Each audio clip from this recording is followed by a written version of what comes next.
ನಮ್ಮ ಲಾಯಕ್ಸ್ ಪ್ರಸ್ತುತಪಡಿಸುತ್ತಿರುವ ಕನ್ನಡದಲ್ಲಿ ದೈನಂದಿನ ಸುದ್ದಿ ವಿಶ್ಲೇಷಣೆಗೆ ತಮಗೆಲ್ಲರಿಗೂ ಸ್ವಾಗತ. ಇಂದು ನಾವು ನೋಡಲಿದ್ದೇವೆ ಏಪ್ರಿಲ್ 21, 2026 ದಿ ಹಿಂದೂ ಪತ್ರಿಕೆಯಲ್ಲಿರತಕ್ಕಂಥ ಇಂಪಾರ್ಟೆಂಟ್ ಆರ್ಟಿಕಲ್ಸ್ಗಳನ್ನು.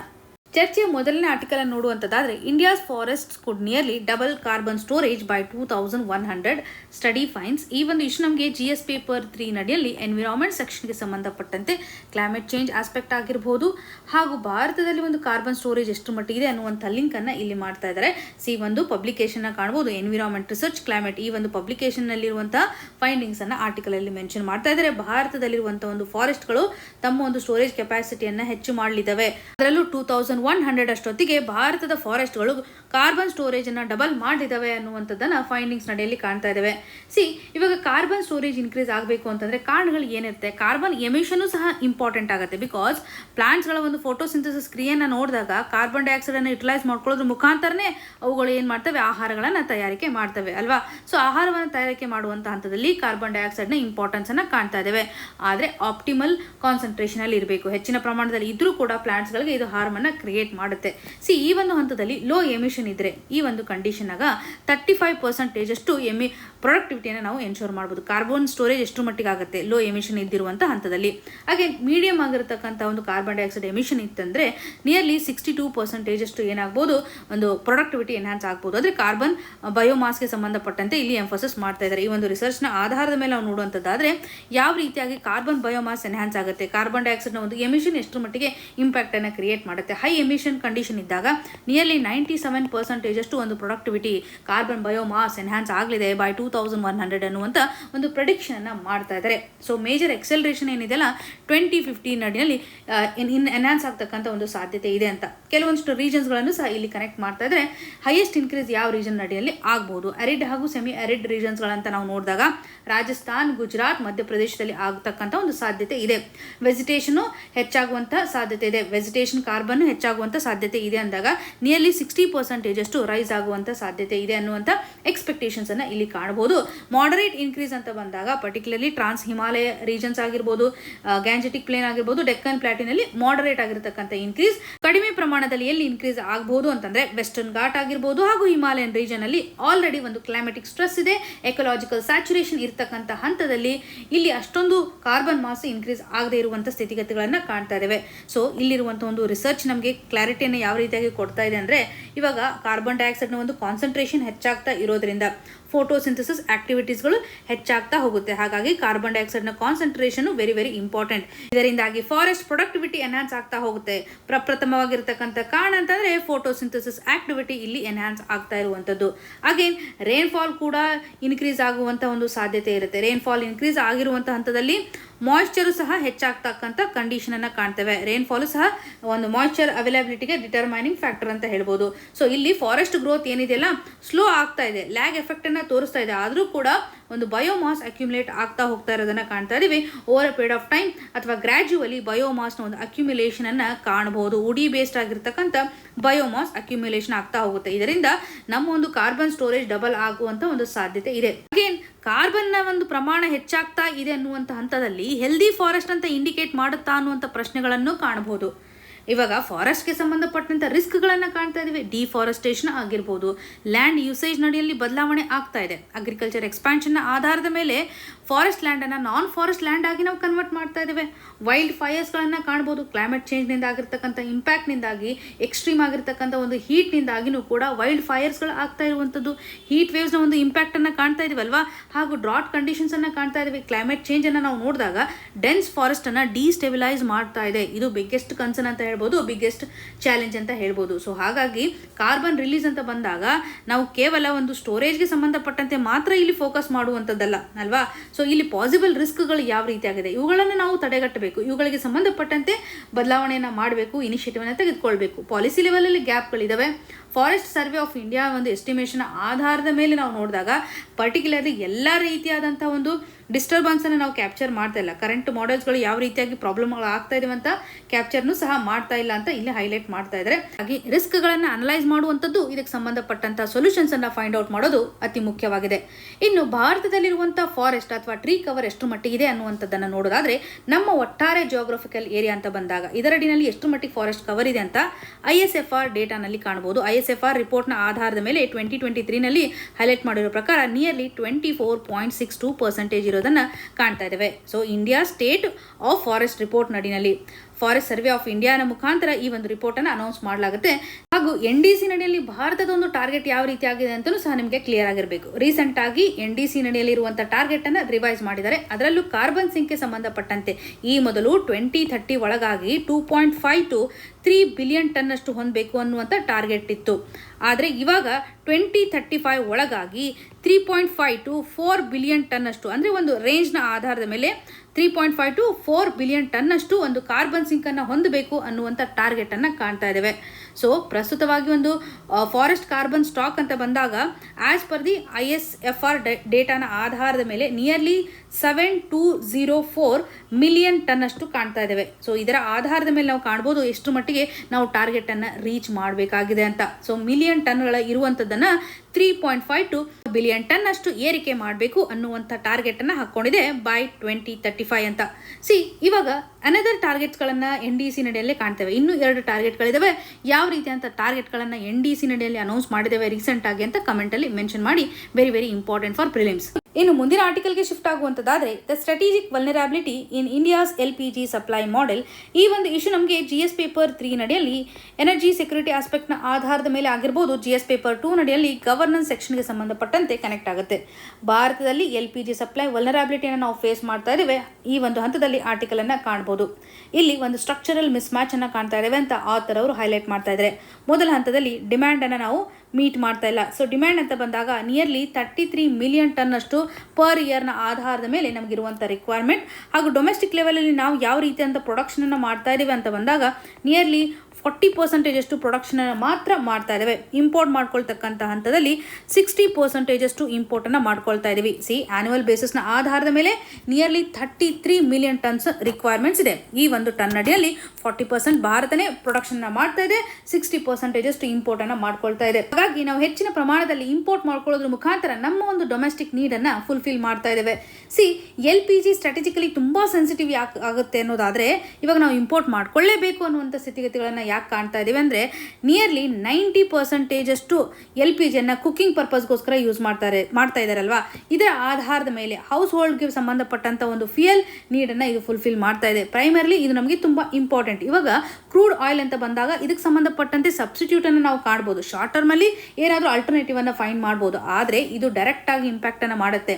LPG ಯಾಕೆ ಇಂಪಾರ್ಟೆಂಟ್ ಅಂತಂದರೆ, ಎನರ್ಜಿ ಸೆಕ್ಯೂರಿಟಿ ಆಸ್ಪೆಕ್ಟ್ನ ಆಧಾರದ ಮೇಲೆ ಫುಡ್ ಸೆಕ್ಯೂರಿಟಿಗೂ ಸಹ ಇದು ಲಿಂಕನ್ನು ಮಾಡುತ್ತೆ. ಕುಕಿಂಗ್ ಫ್ಯೂಯಲನ್ನು ಇದು ಒದಗಿಸ್ತಾ ಇದೆ ಅಂತ ಹೇಳ್ಬೋದು. ವೆಲ್ಫೇರ್ ಸ್ಕೀಮನ್ನು ಸಹ ಮೀಟ್ ಮಾಡ್ತಕ್ಕಂಥ ಹಂತದಲ್ಲಿ ಸರ್ಕಾರ ಯೋಜನೆಗಳನ್ನು ಅನೌನ್ಸ್ ಮಾಡಿದೆ. ಇದರಡಿನಲ್ಲಿ LPGಯನ್ನು ಒದಗಿಸ್ತಕ್ಕಂಥ ಹಂತದಲ್ಲಿ. ಹಾಗಾಗಿ ನಾವು ಇಂಪೋರ್ಟ್ ಆದರೂ ಮಾಡಿಕೊಂಡು ಡಿಮ್ಯಾಂಡನ್ನು ಫುಲ್ಫಿಲ್ ಮಾಡಬೇಕಾಗಿದೆ. ಎನರ್ಜಿ ಸೆಕ್ಯೂರಿಟಿ, ಫುಡ್ ಸೆಕ್ಯೂರಿಟಿ ಹಾಗೂ ವೆಲ್ಫೇರ್ ಸ್ಕೀಮ್ಗೆ ಸಂಬಂಧಪಟ್ಟಂತ ಸಪ್ಲೈನ ಒದಗಿಸಬೇಕಾಗಿರುವಂಥದ್ದು. ಆದರೆ ಗ್ಲೋಬಲ್ ಲೆವೆಲಲ್ಲಿ ಆಗ್ತಾ ಇರುವಂಥ ಒಂದು ರಿಸ್ಕ್ ಅನ್ನು ನೋಡಿದಾಗ, ಅದರಲ್ಲೂ LPG ಇಂಪೋರ್ಟ್ ಇವಾಗ ಸ್ಟೇಟ್ ಆಫ್ ಹಾರ್ಮುಜ್ನ ಮುಖಾಂತರ ನಿಯರ್ಲಿ 90% ಅಷ್ಟು ಪಾಸ್ ಆಗ್ತಾ ಇರುವಂಥ ಸ್ಥಿತಿಗತಿಗಳನ್ನು ಕಾಣ್ತಾ ಇದೆ. ವೆಸ್ಟ್ ಏಷ್ಯಾ ಟೆನ್ಷನ್ ಹಾಗೂ ಶಿಪ್ಪಿಂಗ್ ಡಿಸ್ಟ್ರಪ್ಷನ್ ಅನ್ನು ಗಮನ ಹರಿಸಬಹುದು. ಆಯಿಲ್ ಪ್ರೈಸ್ನ ಒಂದು ಶಾಕ್ ಆಗ್ತಾ ಇದೆ. ಅಂದರೆ ಗ್ಲೋಬಲ್ ಲೆವೆಲಲ್ಲಿ ಒಂದು ಸಪ್ಲೈ ಲೆವೆಲಲ್ಲಿ ಡಿಸ್ಟ್ರಪ್ಷನ್ ಆಗ್ತಾ ಇರೋದನ್ನು ಕಾಣ್ತಾ ಇದ್ದೇವೆ. This is all because of checkpoint ನಡಿನಲ್ಲಿ ವಲ್ನರಬಿಲಿಟಿ ಕ್ರಿಯೇಟ್ ಆಗ್ತಾ ಇರುವಂಥದ್ದು. ಸೊ LPG ಮಾರ್ಕೆಟ್ನ ಒಂದು ರಿಯಾಲಿಟಿಯನ್ನು ನಾವು ಇವಾಗ ನೋಡಿದಾಗ, ಅದರಲ್ಲೂ ಎಕ್ಸ್ಪೋರ್ಟೇಬಲ್ LPG ಪೂಲ್ ಅಂತ ಬಂದಾಗ ತುಂಬ ಲಿಮಿಟೆಡ್ ಇದೆ.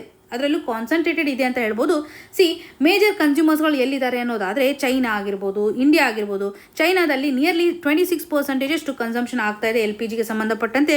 ಭಾರತದಲ್ಲಿ ನಿಯರ್ಲಿ 14% ಅಷ್ಟು ಕನ್ಸಂಪ್ಷನ್ ಆಗ್ತಾ ಇದೆ. ಸೊ ಈ ಒಂದು ಹಂತದಲ್ಲಿ ಒಂದು ಸಪ್ಲೈ ಅಂತ ಬಂದಾಗ ನಾವು ಸರಿಯಾದಂತಹ ಮಾರ್ಕೆಟನ್ನು ಕಾಣ್ತಾ ಇಲ್ಲ, ಫ್ಲೆಕ್ಸಿಬಲ್ ಮಾರ್ಕೆಟನ್ನು ಕಾಣ್ತಾ ಇಲ್ಲ. ಸೊ ಟೈಟ್ ಸಪ್ಲೈ ಎಲಾಸ್ಟಿಸಿಟಿ ಇರೋದ್ರಿಂದನೂ ಕೂಡ ಇದು ಇಂಪ್ಯಾಕ್ಟನ್ನು ಕ್ರಿಯೇಟ್ ಮಾಡ್ತಾ ಇದೆ ಇವಾಗ ಪ್ರಸ್ತುತವಾಗಿ ಅಂತ ಆಥರ್ ಅವರು ಹೈಲೈಟ್ ಮಾಡ್ತಾ ಇದ್ದಾರೆ. ಹಾಗೂ ಭಾರತದ ಇಂಪೋರ್ಟ್ ಇಂಪೋರ್ಟನ್ನು ಜಪಾನ್ ಇಂಪೋರ್ಟ್ಗೆ ಕಂಪೇರ್ ಮಾಡಿದಾಗ ಜಪಾನ್ ಭಾರತಕ್ಕಿಂತ ಹೆಚ್ಚಿನ ಪ್ರಮಾಣದಲ್ಲಿ LPGಯನ್ನು ಇಂಪೋರ್ಟ್ ಮಾಡ್ಕೊಳ್ಳುತ್ತೆ. ಆದರೂ ಕೂಡ ವಲ್ನರಬಿಲಿಟಿ ಅಂತ ಬಂದಾಗ ಕಡಿಮೆ ಇರುತ್ತೆ. ಬಿಕಾಸ್ ಅಲ್ಲಿರುವಂಥ ಹೌಸ್ ಹೋಲ್ಡ್ಗಳು ಕೇವಲ 40% ಹೌಸ್ ಹೋಲ್ಡ್ಗಳು ಮಾತ್ರ LPGಯನ್ನು ಯುಟಿಲೈಸ್ ಮಾಡ್ಕೊಳ್ತವೆ ಅಂತ ಹೇಳ್ಬೋದು. ಬಿಕಾಸ್ ಅವರು ಆಲ್ಟರ್ನೇಟಿವನ್ನು ಯೂಸ್ ಮಾಡ್ತಾ ಇದ್ದಾರೆ.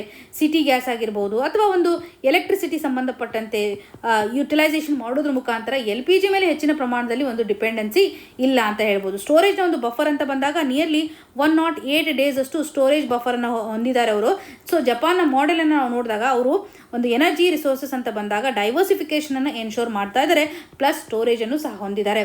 ಹಾಗಾಗಿ ಇಂಪೋರ್ಟ್ ಮೇಲೆ ಏನಾದರೂ ಪ್ರಾಬ್ಲಮ್ ಆದರೂ ಕೂಡ ಅಷ್ಟೊಂದು ಇಮಿಡಿಯೇಟಾಗಿ ಇಂಪ್ಯಾಕ್ಟ್ ಆಗದೆ ಇರತಕ್ಕಂಥ ಸ್ಥಿತಿಗತಿಗಳು ಹಾಗೂ ಡೈವರ್ಸಿಫೈಡ್ ಆಗಿರ್ತಕ್ಕಂಥ ಕಂಡೀಷನನ್ನು ಅವರು ಎನ್ಶೋರ್ ಮಾಡ್ತಾ ಇದ್ದಾರೆ ಅನ್ನುವಂಥ ಆಸ್ಪೆಕ್ಟ್ ಇಲ್ಲಿ ಇಂಪಾರ್ಟೆಂಟ್. ಭಾರತದಲ್ಲಿ ಒಂದು ಸ್ಟೋರೇಜ್ ಗ್ಯಾಪ್ ಇದೆ. ನಾವು ಸ್ಟೋರೇಜ್ ಮಾಡಿರುವಂಥ ಒಂದು ಸ್ಟಾಕ್ ಎಷ್ಟು ಮಟ್ಟಿಗಿದೆ ಅಂತಂದರೆ ಸರ್ಫೇಸ್ ಸ್ಟೋರೇಜ್ ಅಂತ ಬಂದಾಗ ನಿಯರ್ಲಿ 15 ಡೇಸ್ ಅಷ್ಟು ಮಾತ್ರ ಹೊಂದಿದ್ದೇವೆ. ಜಪಾನ್ ನೋಡಿದಾಗ ನಿಯರ್ಲಿ 108 ಡೇಸ್ ಅಷ್ಟು ಇದೆ ಅಲ್ವಾ. ಸೊ ಹಾಗಾಗಿ ಒಂದು ಪ್ರಾಬ್ಲಮ್ ಆದ್ರೂ ಕೂಡ ನಮಗೆ ಇಮಿಡಿಯೇಟ್ ಆಗಿ ಇಂಪ್ಯಾಕ್ಟ್ ಆಗ್ತಾ ಇದೆ. ಸೊ ಗ್ಲೋಬಲ್ ಲೆವೆಲಲ್ಲಿ ಆಗ್ತಾ ಇರುವಂಥ ಒಂದು ಸರ್ಟೆನಿಟಿ ಇಮಿಡಿಯೇಟ್ ಆಗಿ ಇಂಪ್ಯಾಕ್ಟ್ ಮಾಡಲಿಕ್ಕೆ ಕಾರಣ ಏನಂತಂದರೆ ನಮ್ಮ ಒಂದು ಸ್ಟೋರೇಜ್ ಕೆಪಾಸಿಟಿನೂ ಕೂಡ ಒಂದು ಕಾರಣ ಅಂತ ಹೇಳ್ಬೋದು. ಡೈವರ್ಸಿಫಿಕೇಷನು ಸಹ ಇನ್ನೊಂದು ಕಾರಣ ಆಗುತ್ತೆ.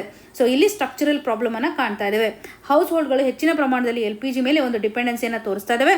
ಇಂಪೋರ್ಟ್ನ ಒಂದು ಕಾನ್ಸಂಟ್ರೇಷನ್ ಅಂತ ಬಂದಾಗ ನಾವು ಗಲ್ಫ್ ರೀಜನ್ನ ಮುಖಾಂತರ ಹೆಚ್ಚಿನ ಪ್ರಮಾಣದಲ್ಲಿ ಇಂಪೋರ್ಟನ್ನು ಮಾಡ್ಕೊಳ್ತಾ ಇದ್ದೇವೆ. ನಮ್ಮ ಒಂದು ಸ್ಟೋರೇಜ್ ಕೆಪಾಸಿಟಿನೂ ಸಹ ಕಡಿಮೆ ಇದೆ ಅನ್ನುವಂಥದ್ದನ್ನು ಹೇಳ್ಬೋದು. ಹಾಗೂ ಸಿಂಗಲ್ ಯೂಸ್ ವಲ್ನರಬಿಲಿಟಿಯನ್ನು ಕಾಣ್ತಾ ಇದ್ದೇವೆ. ಕುಕಿಂಗ್ ಫ್ಯೂಯಲ್ ಅಂತ ಬಂದಾಗ ನಾವು ಕೇವಲ LPGಯನ್ನು ಹೆಚ್ಚು ಯೂಸ್ ಮಾಡ್ತಾ ಇದ್ದೇವೆ. ನಾವು ಆಲ್ರೆಡಿ ಹೇಳಿದೆ ನಿಯರ್ಲಿ 90% ಅಷ್ಟು ಹೌಸ್ ಹೋಲ್ಡ್ಗಳು LPGಯನ್ನು ಯುಟಿಲೈಸ್ ಮಾಡ್ತಾ ಇದ್ದಾರೆ ಅಂತ. ಸೊ ಈ ಒಂದು ಹಂತದಲ್ಲಿ ಎನರ್ಜಿ ಸೆಕ್ಯೂರಿಟಿ ಟ್ರ್ಯಾಪ್ ಆಗ್ತಾ ಇದೆ ಅಂತಲೇ ಕಾಣ್ಬೋದು. ಸರ್ಕಾರ ತಂದಿರುವಂತಹ ಯೋಜನೆಯನ್ನು ನಾವು ಇಲ್ಲಿ ಕಾಣೋದಾದರೆ ಆರ್ಟಿಕಲಲ್ಲಿ ಆಥರ್ ಅವರು ಹೈಲೈಟ್ ಮಾಡ್ತಾ ಇದ್ದಾರೆ.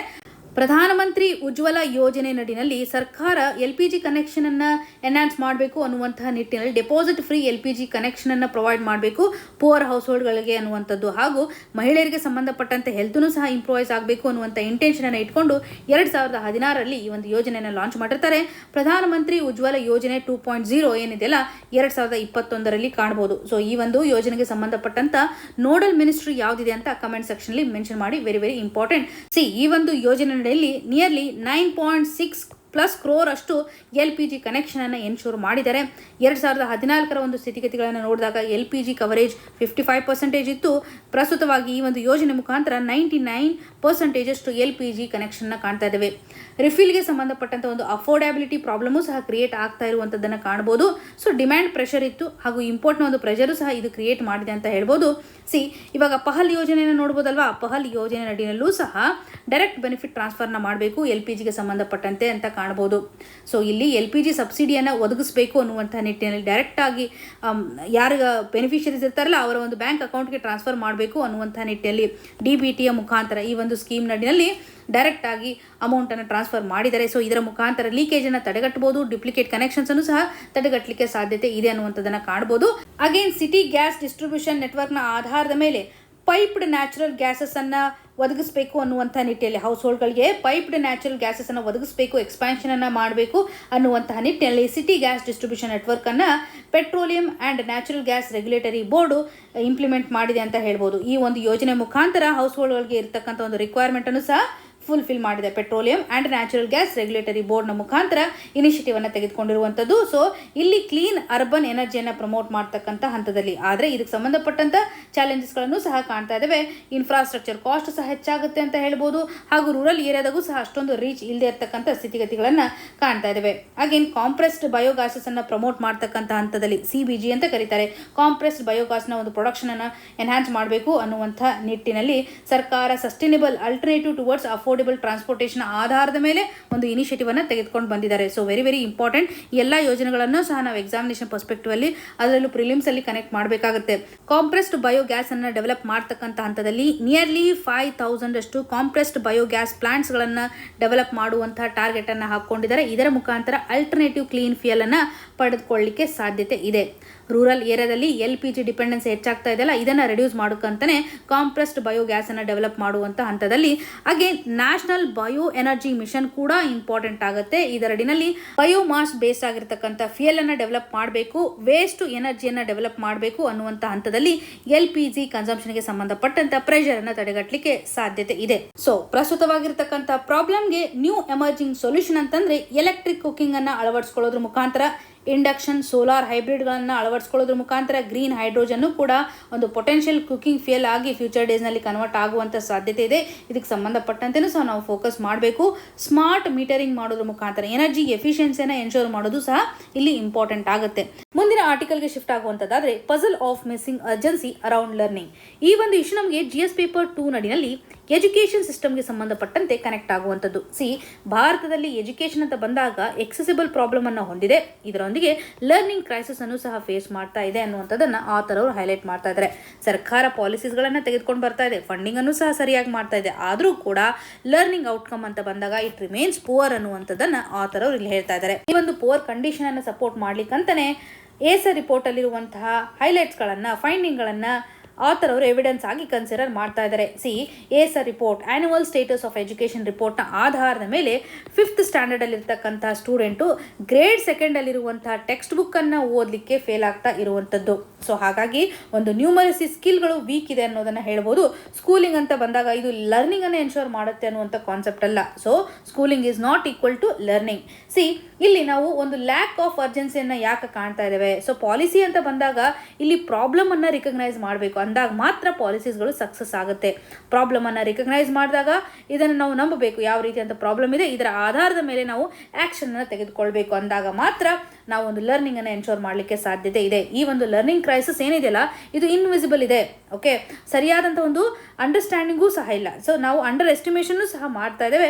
ಇದರ ಆಧಾರದ ಮೇಲೆ ನಾವು ಪಾಲಿಸೀಸನ್ನು ತೆಗೆದುಕೊಂಡು ಬರಬೇಕು, ಸರಿಯಾಗಿ ಪ್ರಾಬ್ಲಮ್ ಅನ್ನು ಅನಲೈಸ್ ಮಾಡಬೇಕು. ಗ್ಲೋಬಲ್ ಲೆವೆಲಲ್ಲಿ ಇರ್ತಕ್ಕಂಥ ಪ್ರಾಕ್ಟೀಸಸ್ಗಳನ್ನು ಕಂಡಾಗ, ವಿಯೆಟ್ನಾಂ ರಾಷ್ಟ್ರವನ್ನೇ ತೆಗೆದುಕೊಂಡಾಗ ಇಲ್ಲಿ ಎಜುಕೇಷನ್ ಸಿಸ್ಟಮ್ ಮೇಲೆ ಸ್ಪೆಂಡಿಂಗ್ ತುಂಬ ಕಡಿಮೆ ಇದೆ, ಆದರೂ ಕೂಡ ಸೊಸೈಟಲ್ ಲೆವೆಲಲ್ಲಿ ಒಂದು ಲರ್ನಿಂಗ್ ಅನ್ನು ಫೋಕಸ್ ಮಾಡ್ತಾ ಇರೋದ್ರಿಂದ ಔಟ್ಕಮ್ ಚೆನ್ನಾಗಿದೆ ಅಂತ ಹೇಳ್ಬೋದು, ಅಂದರೆ ಲರ್ನಿಂಗ್ ಚೆನ್ನಾಗಿದೆ ಅಂತ ಹೇಳ್ಬೋದು. ಇಲ್ಲಿ ಒಂದು ಇಂಟೆನ್ಷನ್ ಅಕೌಂಟಬಿಲಿಟಿ ತುಂಬ ಇಂಪಾರ್ಟೆಂಟ್ ಆಗುತ್ತೆ. ಸ್ಪೆಂಡಿಂಗ್ ಅನ್ನು ಕಂಪೇರ್ ಮಾಡಿದಾಗ ಸ್ಪೆಂಡಿಂಗ್ ಕಡಿಮೆ ಇದ್ರೂ ಕೂಡ ಲರ್ನಿಂಗ್ ಔಟ್ಕಮ್ ಚೆನ್ನಾಗಿದೆ ಅನ್ನುವಂಥ ಎಕ್ಸಾಂಪಲ್ ಅನ್ನು ಕನೆಕ್ಟ್ ಮಾಡ್ಬೋದು. ಸರ್ಕಾರದ ಒಂದು ಯೋಜನೆಗಳನ್ನು ಕನೆಕ್ಟ್ ಮಾಡುವಂಥದ್ದಾದರೆ ನ್ಯಾಷನಲ್ ಎಜುಕೇಷನ್ ಪಾಲಿಸಿ ಇಂಪಾರ್ಟೆಂಟ್ ಅಲ್ವಾ? ಈ ಮೊದಲು ನಾವು ನೋಡ್ತಾ ಇರುವಂಥ ಒಂದು ಲರ್ನಿಂಗ್ ಕಂಡೀಷನ್ ಯಾವ ರೀತಿ ಆಗಿತ್ತು ಅಂತಂದರೆ ಕೇವಲ ಮೆಮರೈಸೇಷನ್ ಮಾಡುವಂಥದ್ದು, ರೀಕಾಲ್ ಮಾಡ್ಕೊಳ್ಳುವಂಥದ್ದು, ರಾಟ್ ಲರ್ನಿಂಗ್ ಅಂತಲೇ ಹೇಳ್ತೇವೆ. ಈ ಒಂದು ರಾಟ್ ಲರ್ನಿಂಗ್ನ ಮುಖಾಂತರ ಒಂದು ಕಾಂಪಿಟೆನ್ಸಿ ಬೇಸ್ಡ್ ಲರ್ನಿಂಗ್ ಅನ್ನು ಡೆವಲಪ್ ಮಾಡಬೇಕು. ಅಂದರೆ ಅಂಡರ್ಸ್ಟ್ಯಾಂಡಿಂಗ್ ತುಂಬ ಇಂಪಾರ್ಟೆಂಟ್. ಯಾವುದೇ ಒಂದು ಕಾನ್ಸೆಪ್ಟ್ ಇರಲಿ ಅದನ್ನು ಎಷ್ಟು ಮಟ್ಟಿಗೆ ಅಂಡರ್ಸ್ಟ್ಯಾಂಡ್ ಮಾಡ್ಕೊಳ್ತೀವಿ ಅನ್ನೋದು ಮ್ಯಾಟರ್ ಆಗುತ್ತೆ ಹೊರತಾಗಿ ಎಷ್ಟು ಮಟ್ಟಿಗೆ ರೀಕಲೆಕ್ಟ್ ಮಾಡ್ಕೊಳ್ತೀವಿ ಅನ್ನುವಂಥದ್ದಲ್ಲ. ಇಲ್ಲಿ ಒಂದು ಎಂಫಸಿಸ್ ಯಾವ ರೀತಿ ಆಗಿದೆ ನ್ಯಾಷನಲ್ ಎಜುಕೇಷನ್ ಪಾಲಿಸಿನಲ್ಲಿ, ಫೌಂಡೇಶನ್ ಲಿಟ್ರಸಿ ಹಾಗೂ ನ್ಯೂಮರಸಿ ಆಧಾರದ ಮೇಲೆ ಹಾಗೂ ಅರ್ಲಿ ಚೈಲ್ಡ್ಹುಡ್ ಕೇರ್ ಅನ್ನು ಸಹ ಫೋಕಸ್ ಮಾಡುವಂಥ ಒಂದು ಪ್ರಾಶಸ್ತ್ಯತೆಯನ್ನು ಕೊಡ್ತಾ ಇದೆ ಅಂತ ಹೇಳ್ಬೋದು. ಆದರೂ ಕೂಡ ಈ ಒಂದು ಪಾಲಿಸಿ ನಡಿನಲ್ಲಿ ಅಥವಾ ಡಿಸೈನ್ ನಡಿನಲ್ಲಿ ಇಂಪ್ಲಿಮೆಂಟೇಷನ್ ಮಾಡ್ತಕ್ಕಂಥ ಹಂತದಲ್ಲಿ ಗ್ರಾಸ್ ರೂಟ್ ಲೆವೆಲಲ್ಲಿ ಇಂಪ್ಲಿಮೆಂಟೇಷನ್ ಸರಿಯಾಗಿ ಆಗ್ತಾ ಇಲ್ಲ ಅನ್ನುವಂಥದ್ದನ್ನು, ಹಾಗೂ ನಿಪುಣ್ ಭಾರತ್ ಇನಿಷಿಯೇಟಿವ್ ನಡಿನಲ್ಲೂ ಕೂಡ ನ್ಯಾಷನಲ್ ಲೆವೆಲಲ್ಲಿ ರೀಡಿಂಗ್ ಅಂತ ಬಂದಾಗ ಪ್ರೊಫಿಷಿಯನ್ಸಿಯನ್ನು ಎನ್ಶೋರ್ ಮಾಡಬೇಕು, ಅಂಡರ್ಸ್ಟ್ಯಾಂಡಿಂಗ್ ಅನ್ನು ಎನ್ಶೋರ್ ಮಾಡಬೇಕು, ನ್ಯೂಮರಸಿ ಲೆವೆಲನ್ನು ಸಹ ಡೆವಲಪ್ ಮಾಡಬೇಕು ಅನ್ನುವಂಥ ನಿಟ್ಟಿನಲ್ಲಿ ಟಾರ್ಗೆಟ್ ಅನ್ನು ಹಾಕೊಂಡಿದೆ. ಬೈ 2026 ಹಾಗೂ 27 ಒಳಗಾಗಿ ಕಂಪ್ಲೀಟ್ ಆಗಿ 3rd ಗ್ರೇಡಲ್ಲಿರ್ತಕ್ಕಂತಹ ಮಕ್ಕಳು ಒಂದು ಪ್ರೊಫಿಷಿಯನ್ಸಿಯನ್ನು ಎನ್ಶೋರ್ ಮಾಡ್ತಕ್ಕಂಥ ಹಂತದಲ್ಲಿ ಫೌಂಡೇಶನಲ್ ಲಿಟ್ರಸಿ ಹಾಗೂ ನ್ಯೂಮರಸಿಯನ್ನು ಅಚೀವ್ ಮಾಡಬೇಕು ಅಂತ ಟಾರ್ಗೆಟನ್ನು ಹಾಕ್ಕೊಂಡಿದೆ. ಟೀಚರ್ಸ್ಗಳಿಗೂ ಸಹ ಟ್ರೈನಿಂಗನ್ನು ಒದಗಿಸ್ತಾ ಇದೆ, ಲರ್ನಿಂಗ್ ಔಟ್ಕಮನ್ನು ಟ್ರ್ಯಾಕ್ ಮಾಡ್ತಾ ಬರ್ತಾ ಇದೆ, ಫೌಂಡೇಶನಲ್ ಸ್ಕಿಲ್ಲನ್ನು ಸಹ ಇಲ್ಲಿ ಫೋಕಸ್ ಮಾಡ್ತಾ ಇರುವಂಥದ್ದು. ಬಟ್ ಇಲ್ಲಿ ಮಾನಿಟರಿಂಗ್ ಸರಿಯಾಗಿಲ್ಲ, ಲೋಕಲ್ ಅರ್ಜೆನ್ಸಿ ಇಲ್ಲಿ ಸಹ ಲ್ಯಾಕ್ ಆಗ್ತಾ ಇದೆ ಅಂತ ಆಥರ್ ಅವರು ಹೈಲೈಟ್ ಮಾಡ್ತಾ ಇದ್ದಾರೆ. ಅಗೇನ್ ಸಮಗ್ರ ಶಿಕ್ಷಣ ಅಭಿಯಾನ ಅಂತ ಬಂದಾಗ ಇದೊಂದು ಇಂಟಿಗ್ರೇಟೆಡ್ ಸ್ಕೀಮ್ ಆಗಿದೆ.